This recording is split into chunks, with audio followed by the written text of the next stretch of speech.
लखीमपुर हिंसा मामले में सोमवार को इलाहाबाद हाईकोर्ट की लखनऊ बेंच ने बड़ी टिप्पणी की है। इलाहाबाद हाईकोर्ट ने एसआईटी रिपोर्ट देखने के बाद कहा कि अगर केंद्रीय गृह राज्य मंत्री अजय मिश्र टेनी ने किसानों को धमकी नहीं दी होती तो ऐसी घटना नहीं होती।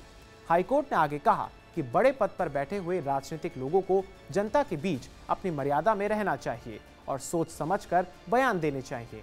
इसके साथ ही पद की गरिमा का भी ख्याल रखना चाहिए। कोर्ट ने यह भी कहा कि उस इलाके में धारा 144 लागू थी। इसके बावजूद केंद्रीय मंत्री ने गांव में कुश्ती प्रतियोगिता कराई। ये प्रशासन की अनदेखी थी। ऐसा नहीं हो सकता है कि डिप्टी सीएम केशव प्रसाद मौर्य को यह पता ना हो कि वहां पर धारा 144 लागू थी। उसके बावजूद भी उन्होंने और केंद्रीय मंत्री ने प्रतियोगिता में शामिल होने का फैसला लिया। आपको बताते चले कि कोर्ट ने लखीमपुर हिंसा के मुख्य आरोपी आशीष मिश्र की जमानत याचिका पर सुनवाई 25 मई तक के लिए टाल दी है।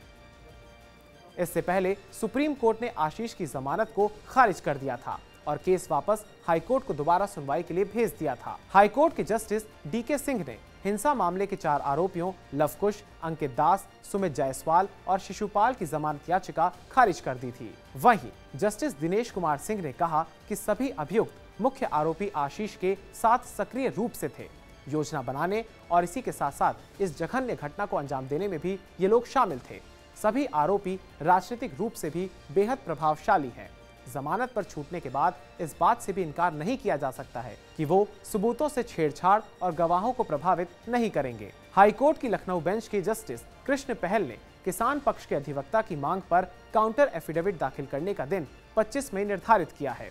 उसी दिन आशीष मिश्रा की बेल पर भी सुनवाई होगी।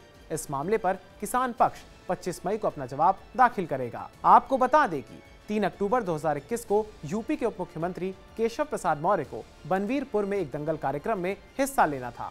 इसी दौरान वहां पर किसानों पर गाड़ियां चढ़ा दी गई थी, जिसके बाद उग्र हुए किसानों ने कई गाड़ियों में आग लगा दी थी, जिसमें एक पत्रकार समेत 5 लोगों की मौत हो गई थी। इस मामले में आशीष मिश्रा को हाईकोर्ट की लखनऊ बेंच ने जमानत पर रिहा किया था, जिसके बाद किसान पक्ष की ओर से सुप्रीम कोर्ट में याचिका दायर की गई थी।